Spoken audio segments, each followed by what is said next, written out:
Magandang gabi sa inyong lahat mga kaibigan sa pagpupugay sa bansang ating minamahal, ang bansang Pilipinas.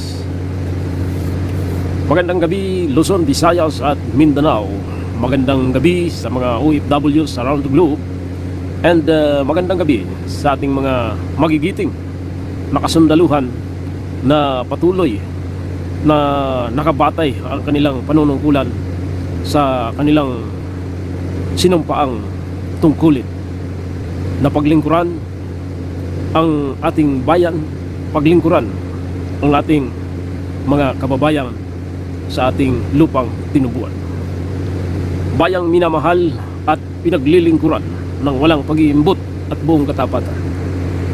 Isang mapagpalang gabi sa inyong lahat mga kaibigan at welcome sa ating EPC Vlog Production. Ngayong gabi mga kaibigan ay pag-uusapan natin ang pronouncement ng ating presidente, President Marcos. Ang pronouncement ng presidente sa kanyang bagong pahayag, parang gusto lang nating isigaw na shame on you.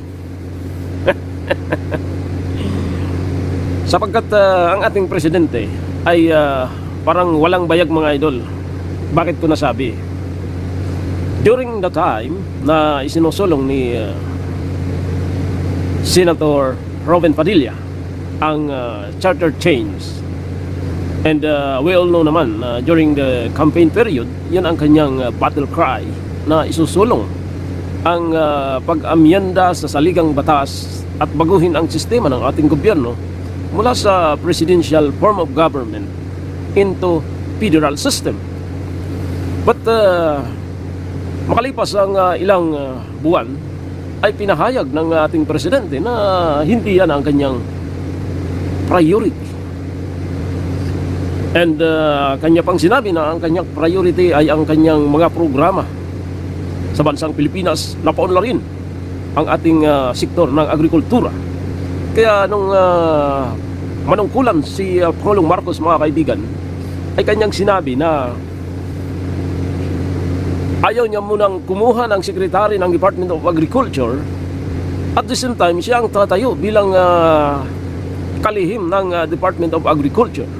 And we all know naman that time when Marcos assumed at the office, naranasan natin yung kalbaryo sa presyo ng sibuyas, shortage sa sibuyas, shortage sa asukal, kahit maraming lumabas na alingas-ngas na may mga korupsyon na naganap sa panahon yun.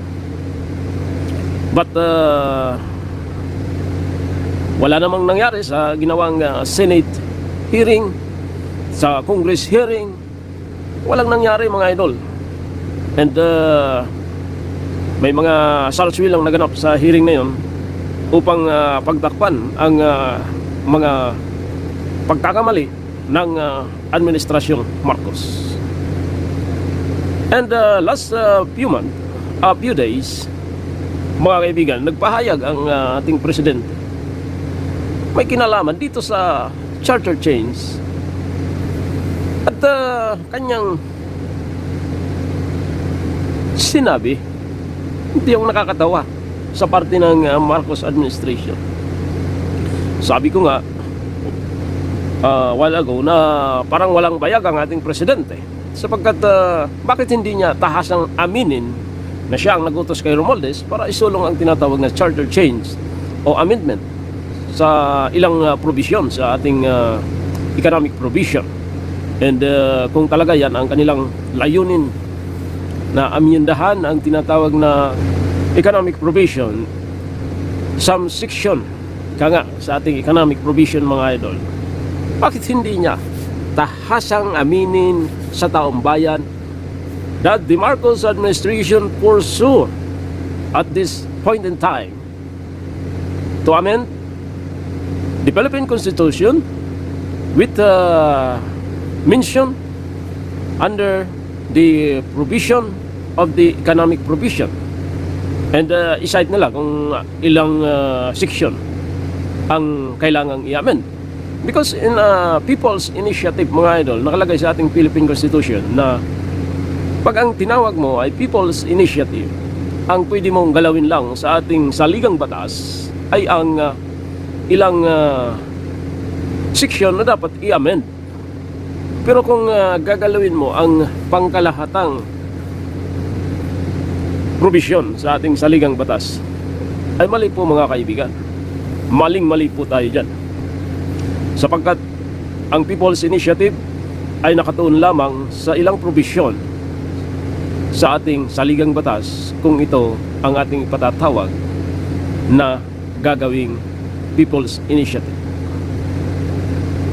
At ang pinupunto ko lang dito mga idol na gusto nating itakil sa ating vlog ngayon, bakit nung panahon na sinusulong ni Senator Robin Padilla ang pag-amyenda sa ating saligang batas at sinabi pa ng Marcos that time na wala tayong pera para sa pag-amyenda o pagbabago ng saligang batas. But now, after 1 year, the Congress proposed for the amendment and sa ating saligang batas under economic provision at sa pamamagitan ng People's Initiative. So ano bang pagkakaiba ng sinusulong ni Senator Robin Padilla na during the campaign period ay magkasama sila sa isang ticket ng unit team? Unit team mga idol, napakagandang tambalang Marcos Duterte. And where in fact mga idol ay nakagawa ng isang magandang record sa buong kasaysayan ng Philippine politics in terms of election. The higher vote cast received by Marcos and Duterte tandem. So napakaganda. But now mga idol, the Filipino people will cry and confuse what the Marcos do to our government. Why? Ito ang dapat ipaliwanag ng Marcos. Ang tinitingnan natin sa pagkatao ni Marcos mga idol, ayaw niya ng tinatawag na confrontation. Ayaw niya ng mga ganyang bagay. Kaya't parang sabi nga, minimikos-mikos niya ang isang issue na dapat niyang harapin sa taong bayan at ipaliwanag ng malinaw sa taong bayan kung bakit kailangan nating i-amend ang certain provision or section sa ating saligang batas. Kung ganun lang naman pala na hindi mo kayang aminin sa taong bayan at ipagsasangkalan mo si Romualdez na yung pinsan at yun pala ang inyong kaisipan, kaya't ginawa mong speaker ng Kongreso itong si Romualdez para itago ang inyong layunin sa taong bayan at gamitin ang pera ng taong bayan para sa inyong mga personal na interes. Nakakahiya sa taong bayan mga idol. At ngayon may isang taong tumitindig. The former President Rodrigo Roa Duterte stand for the truth to say that Filipino is not for sale. Tama po yan. Sabi nga ni Attorney Rodriguez, ang bayan ko'y tanging ikaw, Pilipinas kong mahal, ang puso ko at buhay man sa iyo'y ibibigay, tungkulin ko'y gagampanan, na lagi kang paglingkuran. Ang laya mo'y babantayan ng sambayanang Pilipino at hindi papayag ang taong bayan mga idol. Kapwa mahal ko, kapwa Pilipino, hindi tayo papayag na muling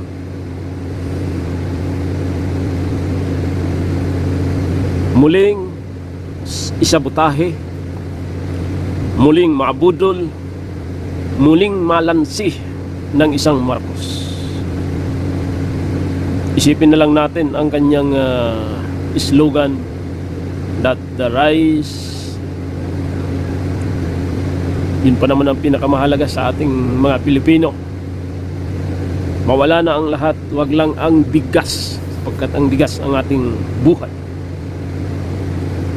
Yan ang number one na source of food ng ating mga Pilipino.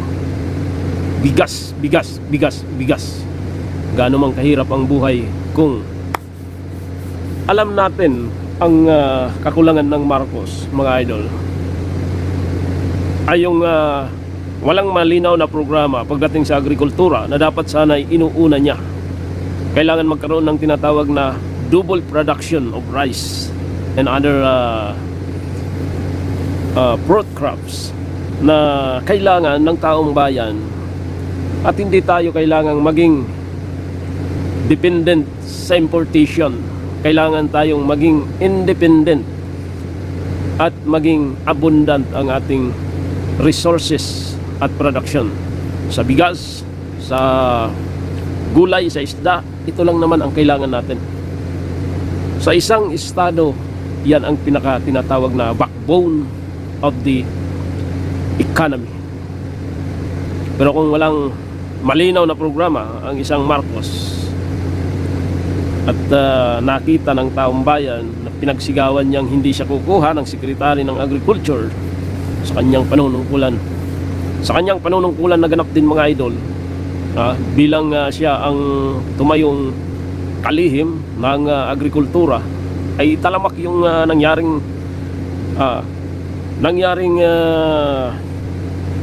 tinatawag na importation, kung saan yung mga importation na yan mayroong nabibinipisyuhan at nanginginabang, mga idol.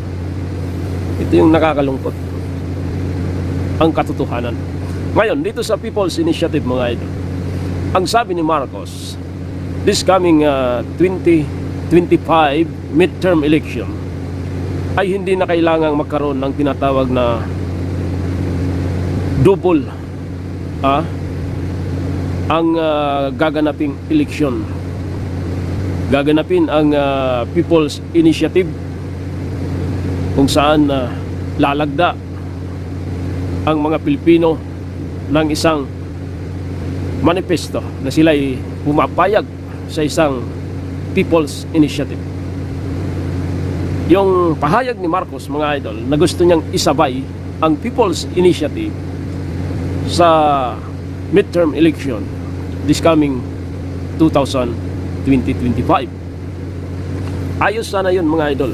But nakakasiguro ba ang taong bayan na si Marcos ay mayroong isang salita? Kung magkaroon ng tinatawag na agreement, Marcos versus people of the Philippines, na isang seksyon sa provision ng saligang batas, ang economic provision, o isang seksyon, tatlong seksyon lang, at purely sa tinatawag na economic provision ang gagalawin at amen, ay walang problema, mga kaibigan. Pero ngayon pa lang pinapakita ni Marcos at ng kanyang pinsan ang garapalang galaw ng Kongreso at ilang kaalyado sa Senado. Siyempre, anyan ang kanyang super ate na nagtatago sa mga mapakunwaring pananalita, but lumalabas din ang katotohanan na mayroon silang matibay na ugnayan ng kanyang kapatid. Siyempre, alangan namang Marcos din ang nananalaytay sa kanyang ugat, hindi niya hayaang ipahiya ang kanyang kapatid sapagkat siya isang Marcos din. Marcos ang kanyang ginagamit bilang kinatawan ng Senado. Jaime Marcos, my brother is a president.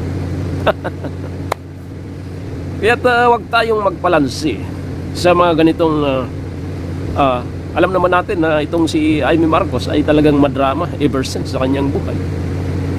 Kaya't tingnan natin yung pilantik at body language ni Jaime, ay baka di nyo alam na iisahan na tayo, mga idol. So ito yung kanyang malinaw na pronouncement ni Marcos na gusto niyang isabay ang plebiscito itong People's Initiative sa midterm election ngayong 2010, kung saan magaganap yung eleksyon ng ating mga pinagpipitagan na politiko. Midterm election from senator down to municipal councilor, mga idol. Ngayon, ang gusto nating i-emphasize dito ay lumabas talaga yung tunay na kulay ni Marcos at itong ni Romualdez, na talagang mayroon silang malinaw na sabuatan at malinaw na pinag-usapan, kaya't sinisira nila ang Duterte families para maisakatuparan ang kanilang mga mithiin na kung anuman yun, mga idol. Alam nila na gusto nilang magpahaba ng termino at manatili sa pwesto sa ating gobyerno, lalo na itong si Marcos at si Romualdez, na kung magkataon nagalawin ang ating saligang batas at baguhin ang sistema ng ating gobyerno, nagawin tayong federal system, at itong si Romualdez bilang speaker ng Kongreso ay siya ang tatayong maging Prime Minister, at itong si Marcos family ay magiging symbolic na lang, at si Romualdez ang magpapatakbo ng bansang Pilipinas as a federal state. So, abay, nakakalungkot, mga idol. Baka yung itlog, dumating ang panahon ay kikiluhin na ni Romualdez. Baka dumating ang panahon, mga idol, na ang halaga ng presyo ng bigas na pinangangalandakan ni Marcos sa kanyang campaign period na gagawin niyang 20 ay magkatotoo na yung 1/4 ay 20 na yung halaga.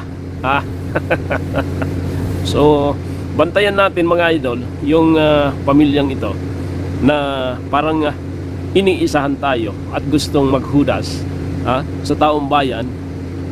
Ngayon pa lang nga, mga idol, talagang nakikita natin yung kaliwat kanang problema sa ating bayan. Andyan yung talamak na korupsyon. Pati PCSO ay hindi nakaligtas. May issue nung nakaraang gabi na kung saan nakitang lumabas na yung resulta ng 3-digit draw ng loto, pero inulit. Inulit. Inulit dahil mayroong parang mali, mga idol, yung lumabas doon sa inaasahan na dapat na papanaluhing numero. Pati yan pinasok na rin ng korupsyon. Korupsyon sa smuggling, mga idol, lalo na dyan sa custom. Nako, sangkatirbang korupsyon ang nangyayari sa taong bayan ngayon.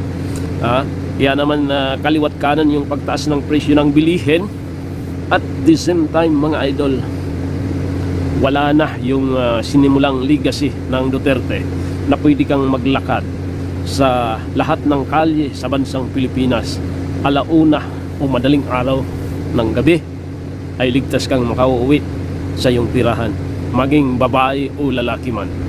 Wala na, mga idol. Ngayon, sabi ng ating mga kababayan, bumalik na naman ang mga gahaman at mga kahindik-hindik na mga galaw ng mga sugapa sa droga sa bansang Pilipinas. Ipagdasal natin, mga idol, na matapos ang ganitong mga aktibidades sa ating bansang tinubuan at muling sumikat ang araw ng bansang ating minamahal patungo sa pagunlad, sapagkat tayo na lang ang bansang Pilipinas na napag-iiwanan dito sa Asia. So, papayag ba tayo niya? Mga idol, maraming salamat sa mga patuloy na nanonood sa ating YouTube channel, sa mga nag-subscribe sa atin. Maraming salamat, at pagpalain nawa kayo ng kung may kapal sa mga kapwa ko OFWs at mga dako ng mundo. Mag-ingat po tayo lagi at mahalin natin ang ating sarili, lalo na sa gaya nating mga binata pa na napag-iwanan na ng panahon. So, lagi nating isa puso na bukas, makalawa, darating din ang isang malayang Pilipinas, darating din ang isang busilak na pag-ibig. Magandang gabi at maraming salamat sa inyong lahat.